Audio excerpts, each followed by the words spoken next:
예, 안녕하십니까. 오늘은 그 인대인 스타터, 지난번 그 강의에 이어서 1강부터 좀 해보려고 합니다. 이게 사실은 인대인 스타터 교재를 사서 보시는 분들은 아시겠지만 직접 본인이 글을 쓰고 생각해보고 이런 여백들이 많습니다. 그런데 영상으로 할 때는 그런 시간들을 충분히 들이지 못하다 보니까 여러분들 좀 여유가 되시면 책을 구매하셔서 한번 직접 적으면서 따라와도 좋을 것 같고요. 오늘도 중간중간 말씀드리겠습니다만 이제 질문이 나오면 그때는 잠깐 이 영상을 이제 꺼두시고 한번 적어보신 다음에 그 다음으로 넘어가셔도 이 책을 활용하는 하나의 팁이 되리라 생각이 듭니다. 오늘 인대인 스타터 지난 시간에는 이제 오리엔테이션 소개라고 한다면 오늘은 1강을 할 텐데요. 인대인 스타터는 6강으로 되어 있습니다. 그런데 한 강의를 두 번의 영상으로 나누어서 12개의 영상을 통해서 6강을 다 좀 해보려고 합니다. 먼저 1강은 제목이 하나님의 관심이 사람에게 있다라는 부분을 함께 우리가 나누려고 합니다. 인대인 교재 13페이지에 보면 하나님의 꿈이 있어요. 하나님이 이 땅을 바라보시면서 무엇을 원하실까 여러분 한번 생각해 보신 적이 있습니까? 하나님의 꿈은 모든 인류가 하나님의 자녀가 되어지는 그 회복을 꿈꾸고 계실 것입니다. 그래서 하나님의 관심이 무엇인가 라고 한다면 그것은 사람이죠. 하나님이 사랑하시는 그 사람. 제가 한번 읽어보겠습니다. 하나님은 모든 인류를 사랑하셔서 죄로부터 구원하여 하나님의 자녀 삼기를 원하신다. 온 인류가 구원에 이르도록 하는 것이 하나님의 꿈이다. 그 사람이 누구든 상관없다. 모든 사람은 예외 없이 하나님의 꿈 안에 있다. 하나님의 사랑에는 예외가 없다. 제가 이런 그 서언을 좀 적은 이유가 뭐냐면 우리가 신앙생활 하다 보면 은연중에 이분법이 많습니다. 구원받은 사람은 내가 괜찮아서 구원받았다는 생각을 하고 교회 밖의 사람들은 뭔가 잘못이 있으니까 아직 구원받지 못했겠지 라는 은연중에 행위 구원에 대한 잘못된 교리가 우리 생각 가운데 있을 때가 많아요. 그러나 하나님은 예외 없이 그 어떤 사람이라도 구원하실 수 있는 분이시고 구원받길 원하시죠. 그래서 마태복음 5장 45절 말씀을 보니까 그 해를 악인과 선인에게 비추시며 비를 의로운 자와 불의한 자에게 내리신다. 우리가 이걸 좀 신학적으로 또 교리적으로 보면 일반 은총이라고 하지 않습니까? 하나님은 악인이라고 해서 비를 안 주시는 것도 아니고 악인이라고 해서 햇볕을 가리시는 분이 아니고 모든 사람에게 해와 비를 주시는 분이시죠. 또 디모데전서 2장 4절 말씀이 굉장히 중요한 말씀이라고 생각이 드는데요. 또 하나님은 모든 사람이 구원을 받으며 진리를 아는 데 이르기를 원하신다. 모든 사람이 구원을 얻으며. 요즘 이제 이단들이 참 많이 판을 칩니다. 14만 4천 명 안에 들어가기 위해서 좀 더 특별한 존재가 되어야만 된다. 내가 하나님의 VIP가 되어야 된다. 그래서 막 열심히 봉사하고 헌금하고 전도하고 그러면 14만 4천 명에 들어가서 구원받는 줄 아는데 그 생각에는 뭐가 있습니까? 나는 열심히 해서 14만 4천 안에 들고 나머지 사람은 구원받든 말든 상관없다는 얘기 아닙니까? 그것은 잘못된 신앙이죠. 하나님은 모든 사람을 사랑하시고 모든 사람이 구원에 이르기를 원하시는 분이십니다. 성경은 태초부터 그 인류의 구원을 위하여서 그 타락한 인간을 위하여서 하나님의 구원의 계획 그리고 약속 그 성취에 대한 이야기라고 해도 과언이 아닙니다.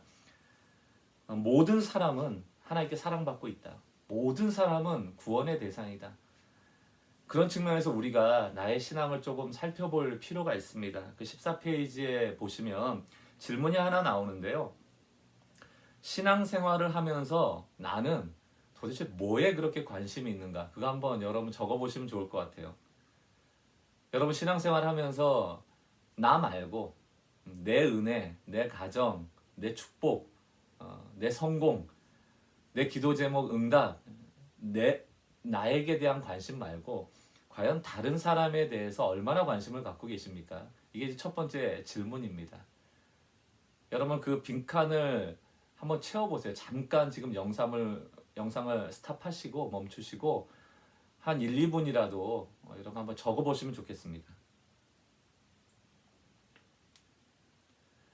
많은 사람들이 신앙생활하는 모습을 보면 자기중심적일 때가 많습니다. 나를 위해서 할 때가 많아요. 그래서 은혜도 제가 봤을 땐 좀 과잉 공급이 많습니다.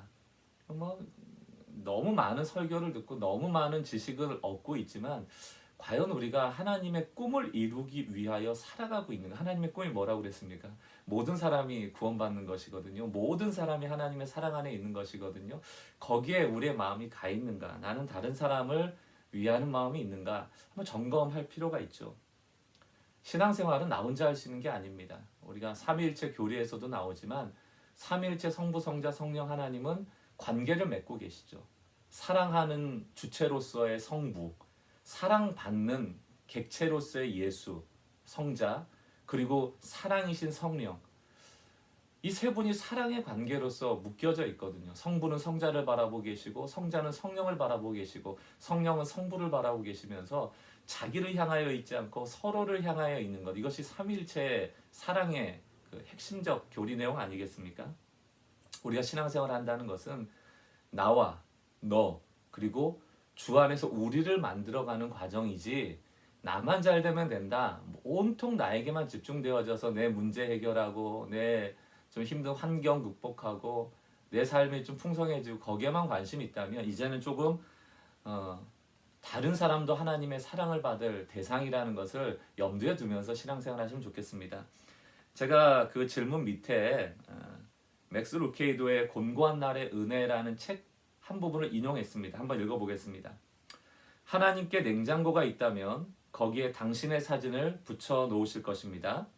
그분께 지갑이 있다면 그 안에 당신의 사진을 넣고 다니실 것입니다. 매년 봄마다 당신을 위해 꽃을 피우시고 아침마다 해를 선물하십니다. 당신이 이야기하고 싶을 때면 그분은 언제든지 들으십니다. 그분은 어느 곳에라도 계실 수 있지만 굳이 당신의 마음에 들어가기로 결정하셨습니다. 잊지 마십시오. 지금 그분은 당신을 미치도록 사랑하신다는 것을. 아멘이죠. 하나님 우리 사랑하세요. 근데 나를 사랑하는 만큼 바로 그 사람도 사랑하십니다. 그 밑에 질문 또 하나 여러분 한번 생각해 보세요. 두 번째 질문은 이런 질문입니다. 하나님이 나를 사랑하신다고 믿는가? 여러분 믿으세요? 또 하나님은 그 사랑을 세상 모든 사람에게도 주기 원하신다. 이 사실에 대해서 당신은 어떻게 생각하는가도 한번 생각해 보세요. 하나님, 나를 사랑하는 것은 괜찮은데 아유 저 김집사, 박건사, 뭐 이장로, 저 사람을 나보다 더 사랑하지는 마세요 하나님. 혹시 이런 좀 놀부심보가 있지는 않는가? 이 마음 사라지지 않으면 우리가 신앙생활 온전히 할 수 없습니다. 복음의 핵심은 이타적인 마음이거든요. 희생하는 마음이거든요. 여러분 잠깐 그 시간을 드릴 테니까 또 영상을 멈춰 놓으시고 하나님 나를 사랑하시나? 근데 그건 믿어지는데 다른 사람도 사랑하신다는 것까지 내가 수용할 수 있나? 한번 점검해 보시면 좋을 것 같아요. 우리가 구원받을 때 우리의 공로로 구원받은 게 아니죠. 나 같은 죄인을 살리셨다면 저 사람의 죄도 사하시고 충분히 용납하시고 사랑하실 수 있는 분이 하나님이고 저 사람도 사랑받아 마땅한 사람인 줄 믿으시기 바랍니다. 자, 하나님의 관심이 사랑이라는 이야기를 쭉 드렸는데요. 이제 세 가지의 성경을 좀 보면서 하나님이 사람을 얼마나 사랑하시는가를 오늘 보기 원합니다. 세 가지의 이 인데인 스타터는 늘 성경에 비춰보는 내용이 세 가지의 성경 구절을 좀 이렇게 살펴보게 돼 있는데요. 오늘은 1강의 서론 부분과 첫 번째 성경 내용을 살펴보고 다음 시간에 이제 성경 두 번째, 세 번째 내용을 살펴보도록 하겠습니다.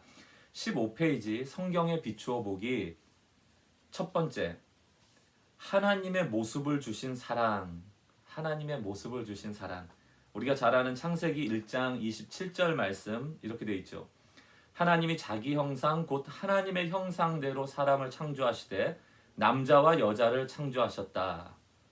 우리를 만드실 때 하나님의 형상대로 만드셨다는 거예요. 또 창세기 2장 7절과 8절을 보니까 여호와 하나님이 땅의 흙으로 사람을 지으시고 생기를 그 코에 불어넣으시니 사람이 생명이 되는지라. 또 2장 8절 여호와 하나님이 동방의 에덴에 동산을 창설하시고 그 지으신 사람을 거기 두시니라. 한번 여러분 생각을 해봅시다. 이 오늘 본문 말씀을 가지고 하나님이 자신의 형상대로 사람을 지으셨다. 그리고 우리의 코에 하나님의 생명을 부어주셨다. 여기서 하나님이 왜 이렇게 하셨을까에 대한 마음을 좀 한번 생각해 보세요. 잠깐 또 멈추시고 여러분 생각을 해보시기 바랍니다. 왜 하나님이 굳이 하나님의 형상, 하나님의 모양대로 우리를 지으시고 그 코에 하나님의 영, 하나님의 일부를 분여하셨을까? 나누어 주셨을까?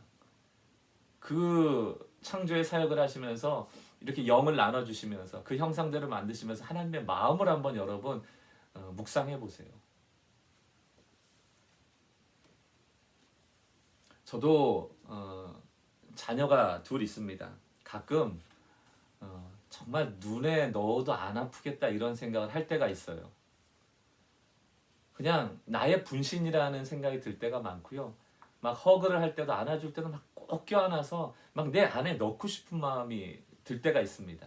아마 연애하신 분들, 결혼하신 분들 많이 공감하실 거예요.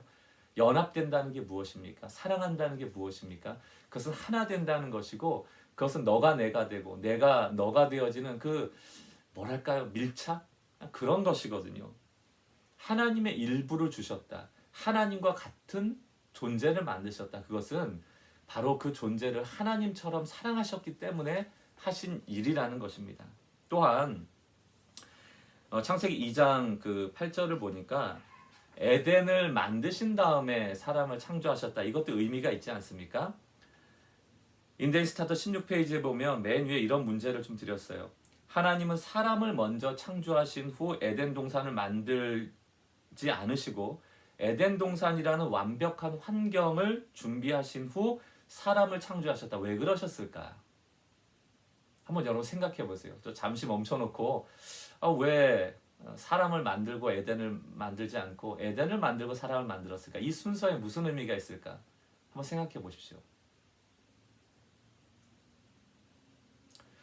우리는 신앙생활 하면서 종종 오해하는 것이 하나님께 우리가 이제 쓰임 받는다라는 것을 마치 하나님이 우리를 이용해서 뭔가 자꾸 하나님이 원하시는 것을 이루어낸다라고 오해할 때가 있어요. 나를 써먹는구나 이렇게 오해할 때가 있어요. 절대 그렇지 않습니다. 하나님은 앞서가지 않고는 우리를 보내시지 않는 분이에요. 하나님은 예비하시지 않고 우리를 끝간데 없는 낭떠러지로 내모시는 분이 아닙니다. 낭떠러지에 내몰렸을지라도 분명히 거기에는 하나님의 선하고 아름다운 뜻이 숨겨져 있음을 여러분 믿으시기 바랍니다. 하나님은 인간이 살아갈 수 있는 모든 환경을 조성하시고 그 안에서 살아가도록 하셨어요. 그럼 여러분 보십시오. 모든 환경을 다 조성하신 후에 인간이 그 에덴에서 살아갈 때 어떠한 삶을 원하셨을까? 이미 완벽하게 준비가 돼 있어요. 모든 것을 누리도록 만들어져 있다면 과연 인간은 무엇 해야 되는 존재인가? 여기서 마찬가지예요. 하나님이 우리 인간을 만드실 때는 에덴 동산을 지으라고 에덴 동산을 만들라고 써먹으려고 만드신 것이 아니고 이미 완벽한 환경 속에서 하나님과 함께 사랑의 교제, 사랑의 관계, 동행을 원하신 것이죠. 너에게 모든 것을 공급하겠다. 나에게 순종할 때, 나와 교제할 때, 나와 동행할 때 너는 부족함 없이 살아갈 것이다. 그게 에덴이죠. 1번 문제의 첫 번째 성경의 이야기에 좀 결론을 내려보겠습니다. 사랑 그 자체이신 하나님은 손수 창조하신 사람을 사랑하셔서 사람에게 자기의 형상을 주셨습니다. 다시 말해서 자기와 동일시할 수 있는, 함께 교제하고 관계 맺을 수 있는 신적인 존재로 사람을 만드신 것입니다. 또 하나님은 자기 형상을 가진 사람이 부족함 없이 지낼 수 있도록 모든 것을 완벽하게, 가장 선하게 예비하시고 공급하셨다는 것입니다. 오늘 이 영상을 통하여서 인대인을 함께 훈련하고 또 함께 공부하고 있는 여러분들, 오늘 이 첫 번째 1강에서 하나님의 관심이 사람에게 있다라는 것을 좀 분명하게 깨달아 알 필요가 있습니다. 나만 사랑하시는 것이 아니고 모든 사람을 사랑하시고 모든 사람을 구원하기 원하시는 그 하나님의 마음, 그것이 우리 가운데 이 이기적인 마음 가운데 들어와서 조금 이기적인 마음을 내려놓고 조금 손해보더라도 이타적인 마음으로 섬기고 사랑하고 교제하고 관계 맺을 수 있는 그런 삼위일체의 관계 속에 있는 성도들 되시기를 주님의 이름으로 축원합니다. 다음 시간 1강 나머지 두 번째, 세 번째 성경의 이야기를 가지고 다시 만나 뵙도록 하겠습니다.